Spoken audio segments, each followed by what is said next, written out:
अंतक गौ जीवाय पर छो असुरन को दियो।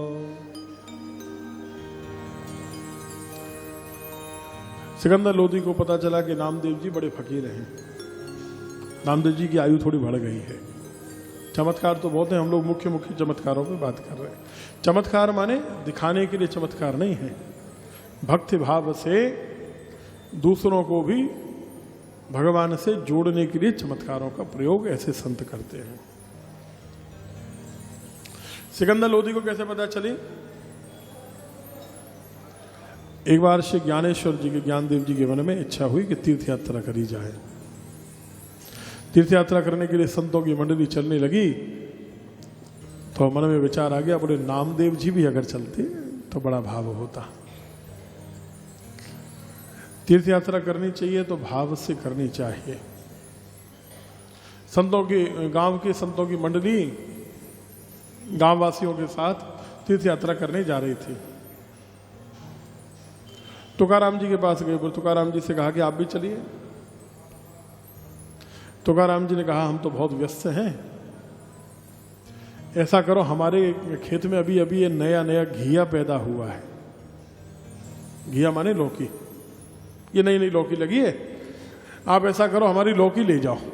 जगदीश हमारी विनती सुन, जगदीश हमारी वो विनती सुन, जगदीश हमारी विनती सुन, जगदीश हमारी।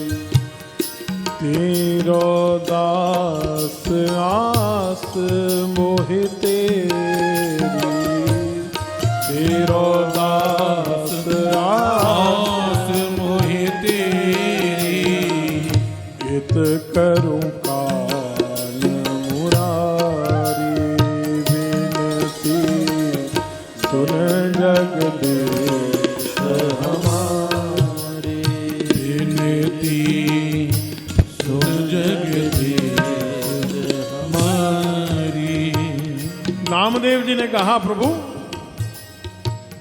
आपके होते हुए गौ माता जिसमें 33 कोटि देवी देवताओं का निवास है उसकी हत्या की जा रही है, जीवित करो नहीं तो भगवान कहलाना छोड़ दो। दीनानाथ द्वीन है टारू गाई क्यों न जियावो। दीनानाथ दीन है टारू गाई क्यों न जियावो। आछे सबे अंग है या के मेरे यश है बढ़ावो। जो कहूँ या के कर्म में, जो कहूँ या के कर्म में नहीं जीवन लिखो विधाता। आहा, कितनी बड़ी बात नामदेव जी ने इस पद में कही है, समझिएगा। नामदेव जी कहते हैं कि प्रभु हो सकता है आप ये कहें कि इसका जो जीवन था जितना था पूरा हो गया, इसे अब ये जी नहीं सकती। तो नामदेव जी अगली पंक्ति में कह रहे हैं कि विधाता मेरा जीवन तो बचा हुआ है प्रभु। तो भगवान ने कहा तो क्या करें? तो प्रभु मेरी आयु में से आयु निकालकर इस गाय को दे दीजिए, लेकिन इसको जीवित करिए। नाम देव की आयुर्दासों हो तुम्हें प्रभु दाता। मिनती सुन जगदीश हमारी, मिनती सुन जगदीश हमारी। मिनती सुन जगदीश हमारी, विनती सुन जगदीश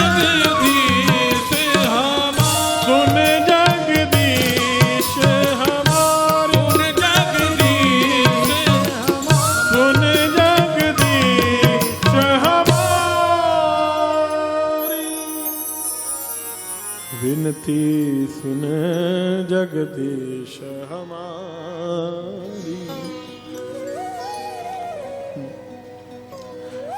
जैसे ही प्रभु से प्रार्थना की, देखते ही देखते आहा, गऊ का कटा हुआ सिर धड़ से जुड़ गया और अपने आप गऊ में प्राण आए। पूंछ फटकते हुए गऊ माता जीवित होकर चली है वहां से। गऊ माता की जय, सर्वदेव वही गऊ माता की जय, भक्त वत्सल भगवान की जय, भक्तराज श्री नामदेव जी महाराज की जय। सिकंदर लोधी गदगद हो गया। लोधी ने कहा अब जो कहें, गांव दूं, धन दूं, धाम दूं, यश जो कहें, छोटा सा एक राज्य भी आपको दे दूं, वहीं के राजा बन के रहिए। नामदेव ने कहा बेटा, सबको देने वाला जो है ना, जैसे तुझे भी दिया है, देनहार को और है, देत रहत दिन रैन, लोग भरम हम पर करें, जाते नीचे नैन। रहीमदास जी आपने सुना होगा, अब्दुल रहीम खान खाना जब दान करते थे बाबूजी, नेत्र नीचे कर लेते थे, ऐसे दान करते थे। किसी ने पूछा नेत्र नीचे क्यों कर रखे? बोले कहीं लोग हम पर भ्रम नहीं करें। किसका भ्रम? कि हम दानी हैं, देनहार कोई और है, वो विधाता दे रहा है, देत रहत दिन रैन। बोले कभी कभी देता है, बोले नहीं, दिन रात लूटने वालों की कमी है। राम नाम के हीरे मोती मैं बिखराऊं गली गली, ले लो रे कोई राम का प्यारा, शोर मचाऊं गली गली। जिसने ये मोती लूटे वो तो माला माल हुए, धन दौलत के बने पुजारी, आखिर वो कंगाल हुए। सोने चांदी वालों सुन लो बात सुनाऊं खरी खरी, कलकत्ता नगरी वालों सुन लो, भीलवाड़ा नगरी वालों सुन लो, चाहे विशाखापट्टनम वालों सुन लो, चाहे गोरखपुर वालों सुन लो, चाहे जयपुर वालों सुन लो, बात सुनाऊं खरी खरी, ले लो रे कोई राम का प्यारा, शोर मचाऊं गली गली। बादशाह ने सब कहा, अरे बोले तू क्या देगा हमें, हमारा सीधे कनेक्शन जुड़ा हुआ है उससे, चाहिए तो उससे मांग लेंगे। अब इसके लिए कोई महात्मा बने क्या? पहले के महात्मा प्रलोभन में नहीं आते थे। शिष्य कहता और लीजिए, कहते हमें आवश्यकता नहीं है। गुरु को ऐसो चाहिए शिष्यते कछु नहीं ले, और गुरु कहाँ, शिष्य कहाँ ऐसो चाहिए, गुरु कहाँ सर्वस्व दे, गुरु कहाँ सर्वस्व दे।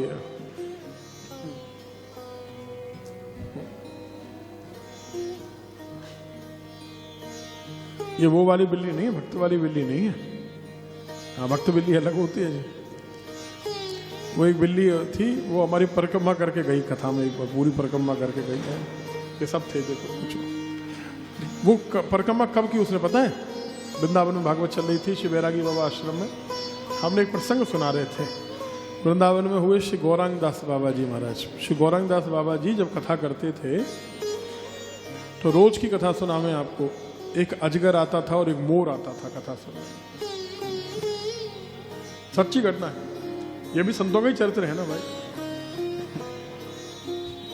सुबह जब वो भागवत निवास में कथा सुनाते थे तो अजगर आता था कथा सुनने। पूरी कथा सुनता, कथा पूरी होते चला जाता, किसी को कोई हानि नहीं पहुंचाता। शाम को वो सुख भवन में कथा करते थे बिहारी जी के पास, तो वहां एक मोर आता था, नियम से कथा सुनने के समय आ जाता था, पूरी होते चला जाता था। जैसे हमने प्रसंग सुनाया, सच्ची घटना है बाबू जी। ये बाबा का, मुझे लगता है बाबा ही आ गए होंगे, हमें ऐसा लगता है। एक बिल्ली आई, उसने पूरी परिक्रमा की, परिक्रमा करके वो चली गई। न पहले देखी थी न बाद में देखी थी, ये तो रोज घूमने वाली है यहाँ।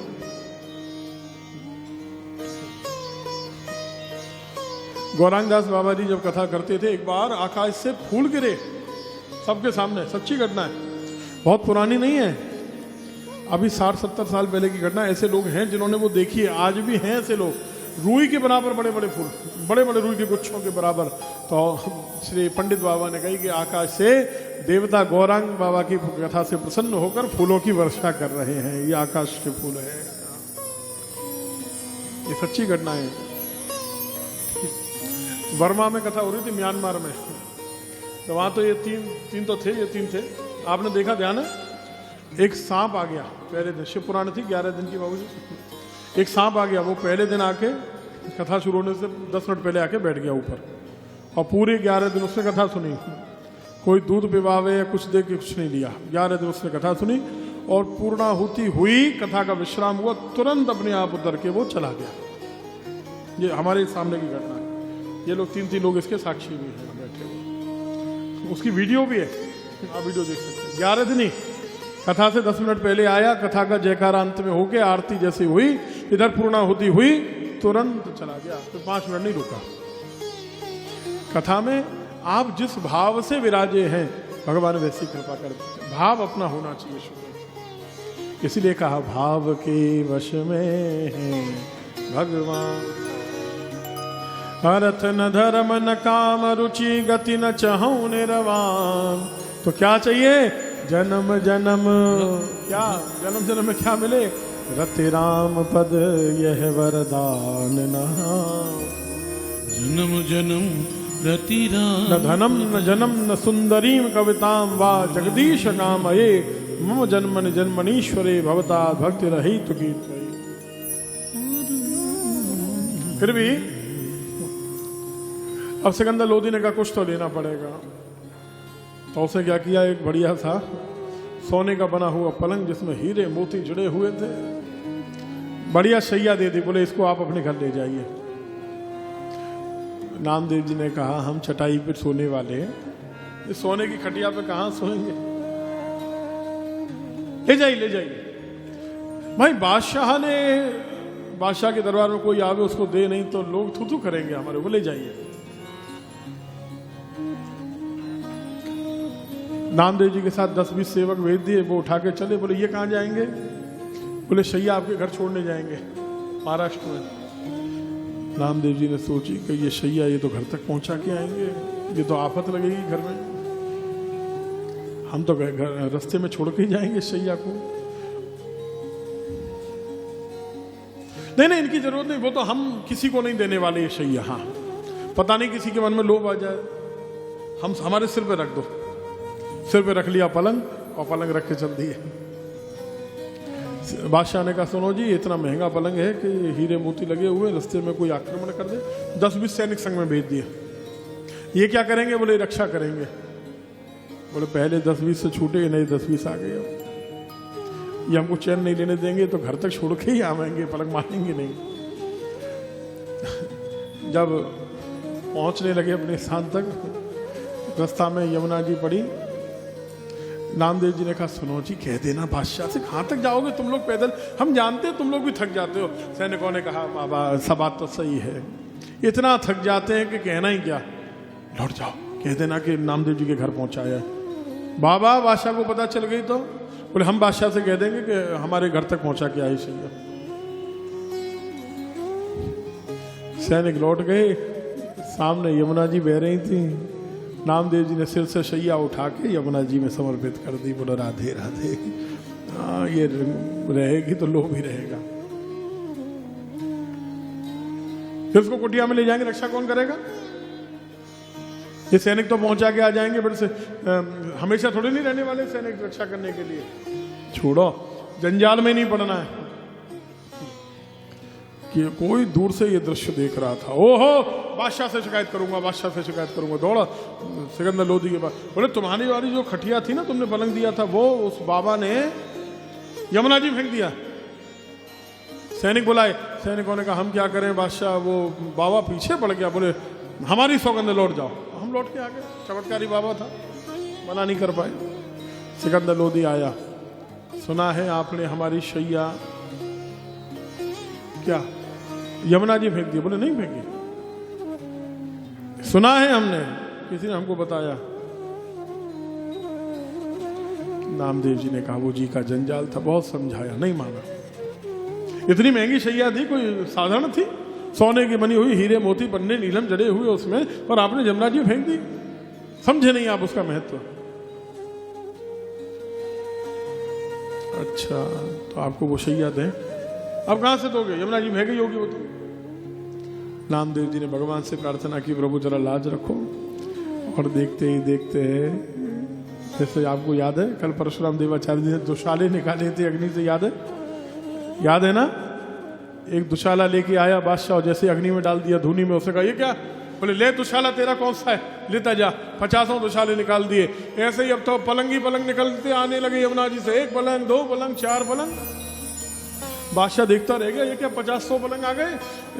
पहचान ले भैया तेरा वाला पलंग कौन सा है, जो तेरा हो उसको ले जा और हमारे यहाँ मत छोड़ा। हाँ, बादशाह चरणों में गिर गया। बोले महाराज मैं समझ गया आप बड़े चमत्कारी हैं। बोले चमत्कारी नहीं है, हम भगवान के सेवक हैं। पहले तो कभी किसी संत को दुख मत देना, दूसरे गौ हत्या मत करना, तीसरी बात अगर मुझे कुछ देना चाहता है तो फिर कभी मुझे भूल के अपनी शक्ल न दिखाना। बादशाह लौट गया और